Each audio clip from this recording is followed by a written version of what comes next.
Congress, we will now be addressed by Owen Reidy, General Secretary of the Irish Congress of Trade Unions. Owen Reidy began his trade union career as an organiser with the Irish union ICTU. In 2016, he moved to become the Deputy General Secretary of the Irish Congress of Trade Unions. In this role, he became well known to the STUC and the wider trade union movement, with regular visits between Scotland and Ireland becoming the norm. Owen became the ICTU's General Secretary in 2022 and is a fierce advocate of collective bargaining, building membership and raising the voice of workers in wider society. Owen's not just a comrade, he's a good friend, and in welcoming Owen, I also want to welcome Jerry Murphy, the Deputy General Secretary, who is equally as much a good comrade and friend, and Jerry's joined us in the visitors gallery. Owen, please address Congress.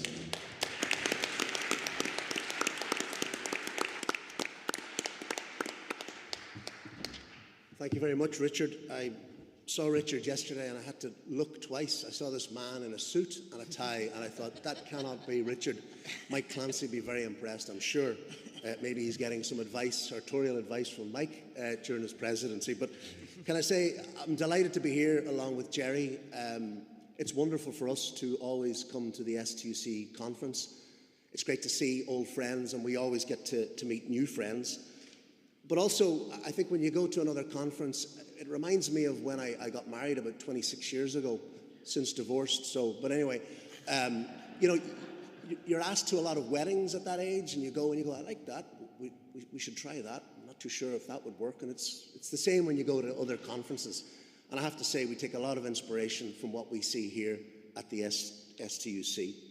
I think Susan Fitzgerald summed it up very well last night at the Unison and the Unite the Union reception, and Susan's the Unite Regional Secretary and she's on our executive, and in her welcoming remarks she made the point as a kind of an outsider looking at the Scottish movement, and we certainly share this. You're a very dynamic, vibrant, strong movement, and sometimes when you're in the middle of it you don't maybe see it to the same extent, but it's very clear every time we come here. You can see this is a very healthy, diverse, strong campaigning and fighting trade union movement, and long may that continue.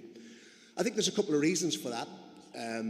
Your membership is strong, but your leadership is very strong too. I got to know Roz about 5-6 years ago. I met her actually at an STUC conference before she replaced Graham, and in those number of years I've got to know someone who has a drive and a determination, whether it's on the picket line, whether it's on the airwaves or in the TV studios, or whether it's engaging with your government, and a fierce determination to make sure that workers' voices are heard in Scotland, but more importantly are heeded.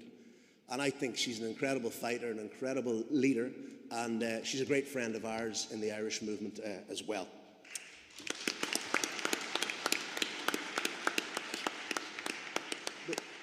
But I do want to pay tribute to Richard too, and we're delighted particularly to be here this year because it is his presidency. I've known Richard now for about 9-10 years. Prospect share our office in Dublin, so he's regularly over, or not in Dublin, in Belfast, so he's regularly over with us. And I got to know a really, really good human being, and the reality is, if there were more people like Richard in the world, it would be a better place. He has a passion for the four-legged friends, as I do too. And he's just an all-round good guy.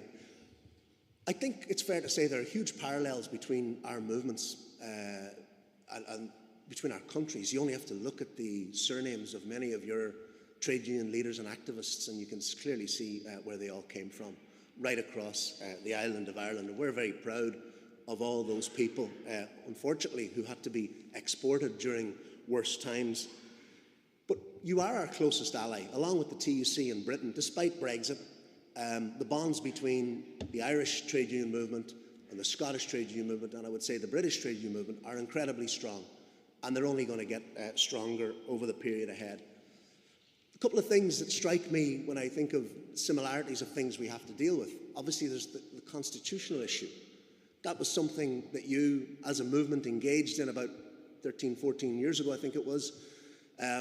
And from the other side of the Irish Sea, we were keen observers as to how the STUC would navigate this very challenging and difficult and passionate issue, which probably evokes strong opinions on both sides. And I'm sure there are different views on that issue in this very room. But I was incredibly impressed with how the STUC stuck together and put the primacy of the trade union movement front and centre, but also inserted itself in the debate. And that's not an easy thing to do, but you did it. And we're actually going to try and learn the lessons of that history in our own discussions in Ireland on the issue of constitutional change. Because we're very proud that across Ireland, but particularly in Northern Ireland, we are very much cross-community. The trade union movement is quite unique in Northern Ireland. It binds people together irrespective of the passport they hold, the football team they support, and where they were born. And I think that's something incredibly special, and it's something we need to protect. But I also think we need to engage in that debate, because the debate is too important to be left to the political class and the people who have very hard and fixed views on it, because there's a lot of people that have a range of views on it, or varying views. And I think the trade union movement has a unique perspective when it comes to things like constitutional change, or not, as the case may be.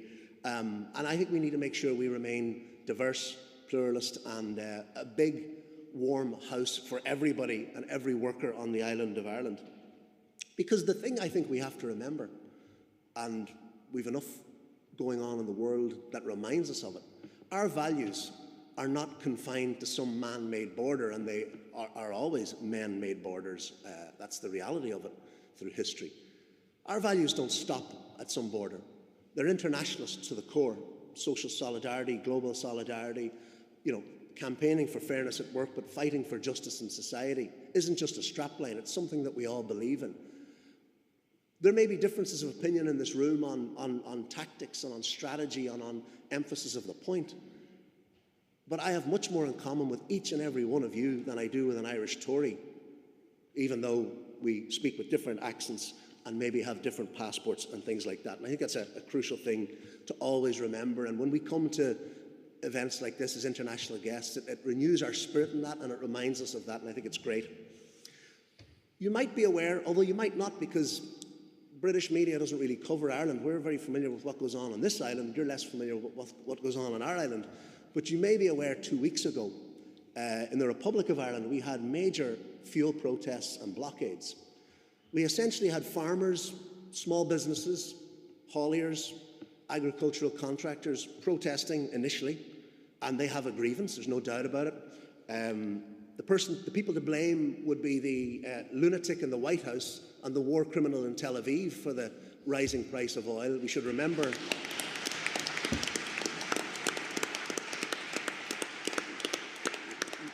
we should never forget the root of this problem that's going to affect us all, and it's probably going to get worse. They're the guys to blame, and they must be held accountable. But these people had a grievance, no doubt about it.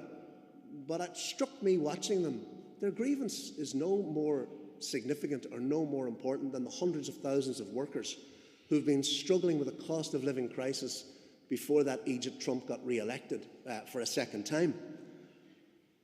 But what took place in Ireland? We saw 5 days, and on the fourth and fifth day, the farmers and the hauliers, they blocked the one oil refinery we have. We don't actually own it. It's an American oil refinery, which is an issue. It should be brought back into public hands. They blocked our ports. They blocked the roads. They blocked the airport. They decided who could get through. They decided, like a mafia, who could travel around the country. And we had some opposition political parties saying, oh, these are the plain, ordinary people of Ireland. They need to be talked to.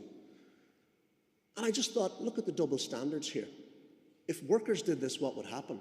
I remember a couple of years ago, Mandate, which would be the sister union of USDA, a group of women workers who are the plain people of Ireland, arrested for having a protest outside Debenhams when it left them high and dry at the 12th hour. Why? Because they were linking arms and breaching COVID rules, carried away by the police.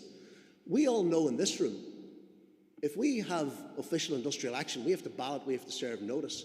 If we had a dispute in Dublin Airport next week, and if the workers decided, you know what, we're going to block access to the airport, we're going to block all of the roadways up, what would happen? Within the first hour, they'd be arrested. Within the second hour, there'd be a High Court injunction and the union's funds would be sequestered. But small business and farmers can do what the hell they like. It's double standards. I don't know if it's the same in Scotland, but it's that way in Ireland, and we need to change it.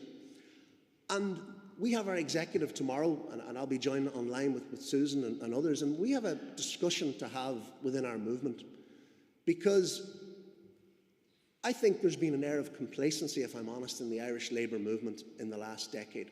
Not in the north, I should say, but definitely in the south. In the north, like here, we took significant industrial action, and we're reaping our rewards. Jerry and others are leading the challenge on an employment bill that is more radical and more progressive potentially than the employment bill in Britain. Potentially access for the trade unions after 3 days. You know, very significant stuff. But in the south, we've had industrial peace for a decade. We met the government last week and we said to them, the rules of engagement have changed. You've crossed the Rubicon. You have caved in to a sectoral interest that represents about 3.5% of the workforce. You've given them €750 million of a handout to reduce their diesel and their petrol and to give them more subsidies, and it's a very heavily subsidised industry. And workers now want the same bespoke representative package. And I think we've an opportunity in the Irish movement if we grasp this opportunity and this moment and see it for what it is. It is a moment where we can be that economic actor that we know we are, but that we have not been maybe in the last 10 years, and take industrial action when it's needed. We've made it very clear, if inflation goes up through no fault of our own, we won't do what we did when Russia invaded Ukraine and kept our demands moderate. We will seek to match inflation. If the government aren't going to protect working people through the budget and are going to give whatever is there to farmers and small businesses, well, we have to protect workers in the workplace. And I actually think this is a pivotal moment for the Irish trade union movement, and we have an opportunity to ride the wave and take it where it needs to take us, or look the other way. And I am determined that we will not look the other way. We've told the government, we've put them on notice. You have taken industrial peace for too long for granted. And we said to them, sometimes you don't value something until it's gone, and then it's too late. So finally, we take inspiration from what you do here in Scotland with your government. You're the key voice here in civic society. You've had serious industrial action over the last number of years, and you've reaped the rewards. Keep an eye on what's going on in Ireland, because I think you'll see something similar over the next period. Thank you all very much. It's lovely to be here, and have a great conference.